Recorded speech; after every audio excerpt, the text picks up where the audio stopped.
থাইল্যান্ডে চিকিৎসা নিয়ে ১ মাস পর দেশে ফিরেছেন সাবেক প্রেসিডেন্ট আব্দুল হামিদ।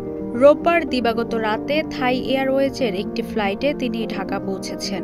তার দেশে ফেরার পর এ নিয়ে চলছে নানা আলোচনা। গত ৭ই মে দিবাগত রাতে থাই এয়ারওয়েজের একটি ফ্লাইটে আব্দুল হামিদ ব্যাংকক যান।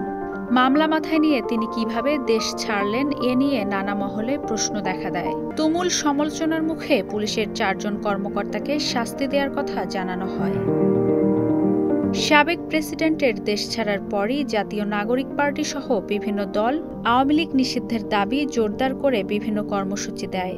যমুনা ঘেরাওয়ের ঘোষণা দেয়া হয়। চাপের মুখে বিচার শেষ হওয়ার আগ পর্যন্ত আওয়ামী লীগের কার্যক্রম নিষিদ্ধ ঘোষণা করে সরকার। ওই সময় বলা হয়েছিল মামলা থেকেই বাঁচতে আব্দুল হামিদ দেশ ছেড়েছেন। তার দেশ ছাড়ার পেছনে সরকারের লোকজনের হাত আছে এমন আলোচনাও ছিল। কিন্তু চিকিৎসা শেষে দেশে ফেরায় নতুন করে আলোচনা শুরু হয়েছে। তার বিরুদ্ধে দায়ের হওয়া মামলায় আব্দুল হামিদ গ্রেফতার হবেন কিনা, একজন সাবেক প্রেসিডেন্ট হিসেবে তিনি কিভাবে আইনের মুখোমুখি হবেন, এসব বিষয় নিয়ে আলোচনা আছে। গত সোমবার এ বিষয়ে স্বরাষ্ট্র উপদেষ্টা জাহাঙ্গীর আলম চৌধুরীও সাংবাদিকদের প্রশ্নের মুখে পড়েন। জবাবে তিনি জানান, আব্দুল হামিদ দোষী হলে আইনের বাইরে রাখা হবে না।